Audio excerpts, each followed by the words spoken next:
అనుకూలత కనిపించదు. ప్రాక్టికల్గా ఏంటంటే మనం తీసుకునే సబ్జెక్ట్ అనేటటువంటిది అందరినీ టచ్ చేయాలి. సిబిఎస్ఈలో లోపాలు మనకి ఇంతకుముందు ఇక్కడ పేపర్ దిద్దినప్పుడు తేడాలు వచ్చినాయి, ఏపీపీఎస్సీది అని చాలా ఇష్యూస్ నడిచినాయి కదా.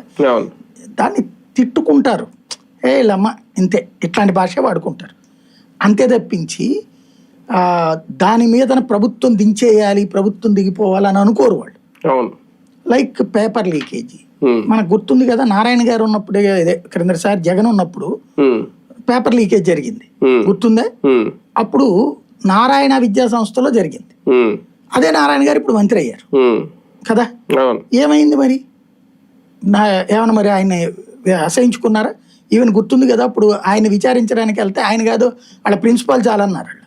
అప్పుడు కోర్టు కూడా వాళ్ళ ప్రిన్సిపాల్ని అరెస్ట్ చేశారు, కేసు అయిపోయింది అక్కడితో. ఇంకేముంది అక్కడ దాంట్లో నుంచి? మరి ప్రజలు అదే ఆయన్ని ఎన్నుకున్నారు, ఆయన మీద కేసు పెట్టినటువంటి జగన్ దించారు.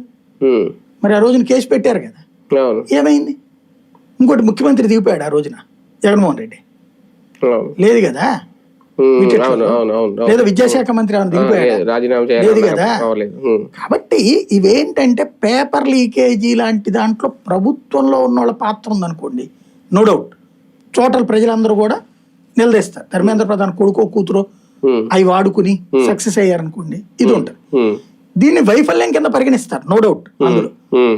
అయితే దాని ఒక్క ఆధారంగా ఒక ఉద్యమం అనేది టైం వేస్ట్, అందరికీ సంబంధించిన అంశం కాదు అది. నీటిలో జరిగింది, నీటిలో తేడా వచ్చింది, క్రిందసారి జరిగింది.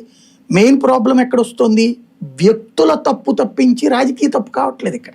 ఇప్పుడు దానికి ఆల్టర్నేటివ్ కూడా ప్లాన్ చేస్తున్నారు. వ్యక్తులకు ఒక స్వార్థం ఇది, ఎవడో ఒక ఇన్స్టిట్యూట్ వాడు దాంట్లో కుమ్మక్కయ్యాడు, లేదా పరీక్ష పేపర్ ఇచ్చినోడు. ఇప్పుడు మనకి ఇదివరకటి రోజుల్లో చూస్తే బడ్జెట్